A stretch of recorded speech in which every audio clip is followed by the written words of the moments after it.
Meus irmãos,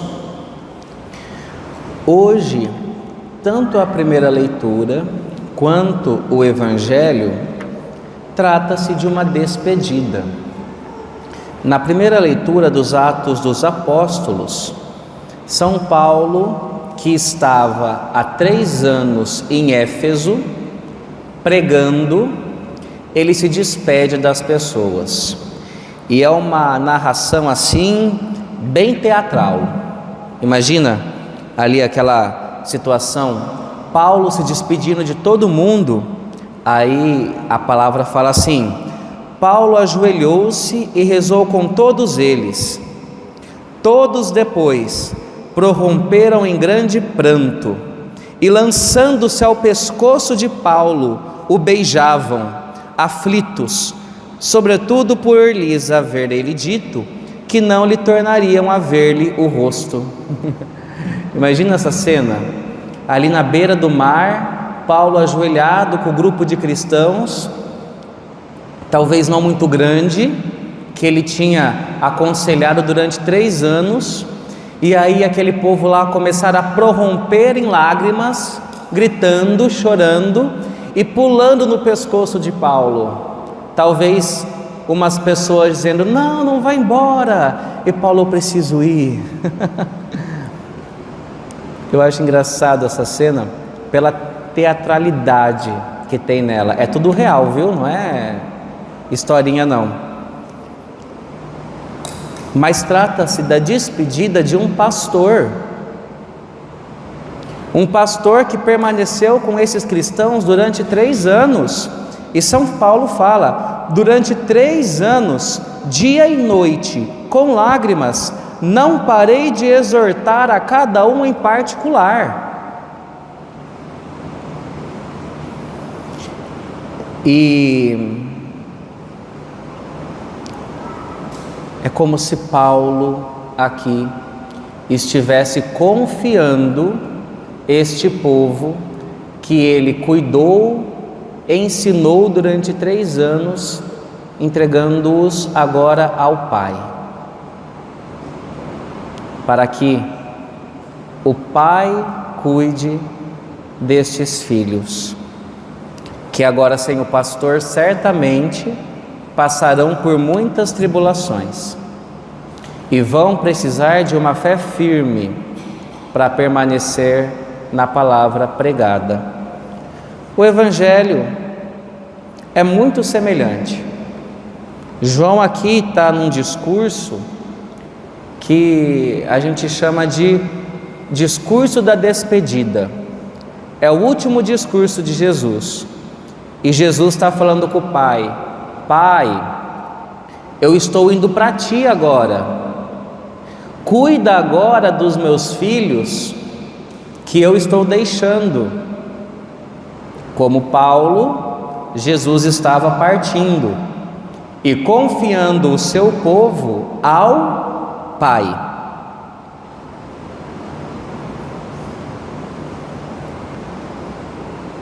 Confiando o povo ao Pai, porque o povo haveria de passar por tribulações. Veja que o mundo é mau. O mundo rejeitou Jesus. Não o mundo enquanto criatura de Deus, mas o mundo enquanto criaturas de Deus que rejeitam a Deus. Jesus fala assim: o mundo os rejeitou. Eles não são do mundo.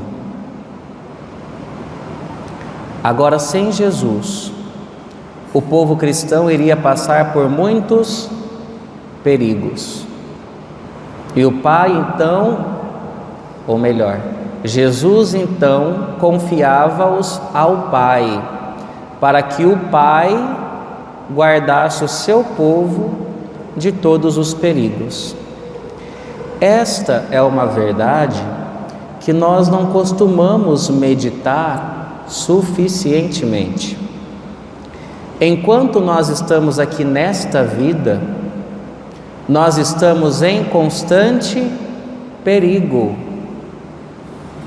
perigo de uma perdição moral e espiritual, perigo de perdermos-nos, perigo de perder as nossas almas.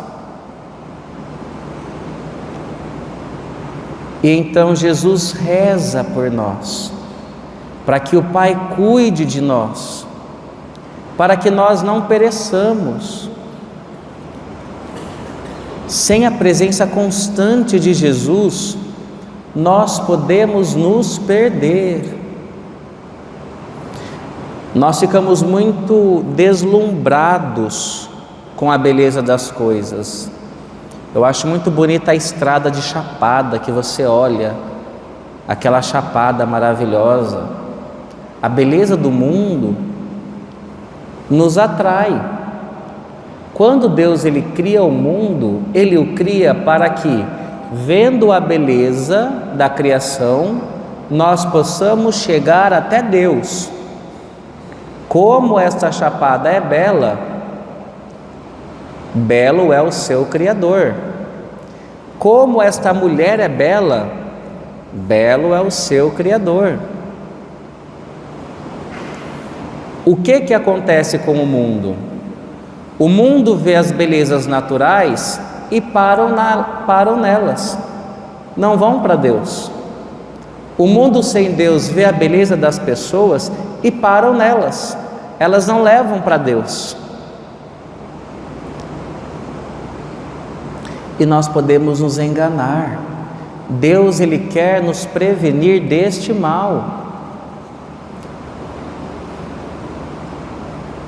São Francisco de Borja, ele era um homem nobre e servia a rainha Elizabeth, esposa do rei Carlos, e ela era uma mulher muito bonita. Todo mundo ficava preso na beleza dela, bonita, nobre, rica, e morreu. O Francisco de Borja foi levar o caixão dela, até que tiveram que identificar o corpo. Quando abriram o caixão, o corpo já estava fedendo e se decompondo. As pessoas todas viraram o rosto e ele viu como que ela estava. Aquela rainha bela, nobre, rica, a quem ele servia. E ele, olhando para ela, sentindo aquele cheiro, se converteu a Deus e disse: nunca mais servirei um homem que morre. Até este momento, Francisco de Borja via a beleza do mundo, das pessoas, e parava aí. A beleza não estava levando a Deus. Iludido com o mundo, iludido com a beleza, iludido com a riqueza, iludido com as honras, iludido com o bom nome. Então, quando ele vê quão efêmera é a vida, um dia bela e no outro dia fedendo, ele se converte. Lembra do Eclesiastes, que fala: vaidade das vaidades, tudo é vaidade. Fora de Deus, tudo é vão. Fora de Deus, tudo é passageiro. Fora de Deus, tudo é vazio. E nós corremos o grave risco de nos prendermos nas coisas, nas belezas, nas honras deste mundo. Nós corremos o risco de nos iludirmos com as coisas daqui e irmos negligenciando paulatinamente, isto é, cada vez mais, negligenciando as coisas de Deus, as coisas espirituais, as virtudes que Jesus nos trouxe, o silêncio, a humildade, a pobreza. Essas virtudes todas que nós vemos na Virgem Maria e em Jesus, são todas esquecidas no mundo que exalta a beleza, a riqueza, a honra, o nome. E Jesus reza tanto por nós, porque somos nós quem estamos em perigo.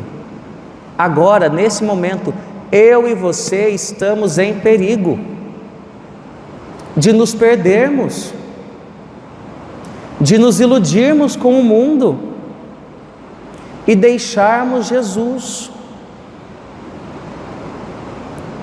Então, o plano de Deus é perfeito. Jesus pede ao Pai para que o Pai os guarde. E quando Jesus sobe aos céus, quem que Ele manda para nos auxiliar? O Espírito Santo. O Espírito Santo vem em nosso socorro, para que nós não nos percamos nas coisas deste tempo, nas coisas deste mundo. Já ouviram falar daquele mito da caverna de Platão? O mito da caverna, a ideia é mais ou menos assim: tem uma caverna aqui e dentro dela tem vários homens. O sol está desse lado, aí aqui tem plantas, tem árvores, tem gente passando. Dentro da caverna, naturalmente, vai fazer a sombra dessas coisas que passam, não é? E essa sombra é exatamente como as pessoas, como as árvores? Não. Quando você conhece uma coisa pela sombra, você não conhece ela exatamente como ela é. Aquelas pessoas que estão dentro daquela caverna ficam iludidas com as sombras e não sabem como são as coisas de fato.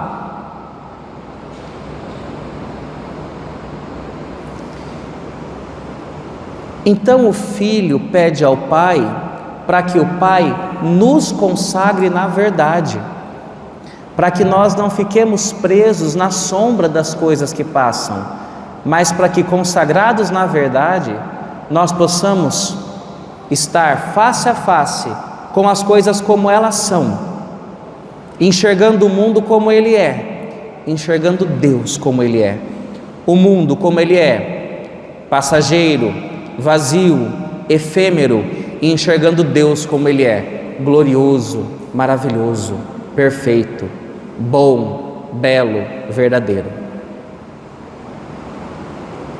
Nós estamos nos preparando para receber o Espírito Santo em Pentecostes, e Jesus está intercedendo por nós, para que sejamos consagrados na verdade, e não fiquemos presos nas ilusões das mentiras do mundo.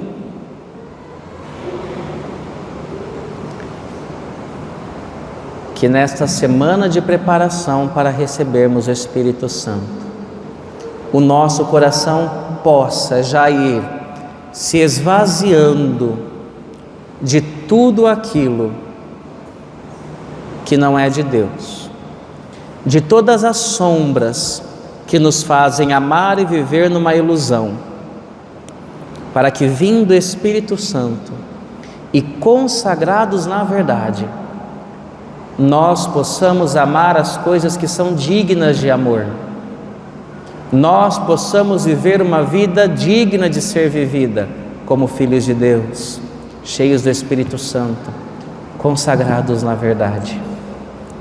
E isso não é uma ilusão. Este discurso não é uma utopia. Eu estou falando para vocês de uma vida possível de ser vivida. Eu estou falando para vocês de uma verdade possível de ser seguida. E Jesus está conosco.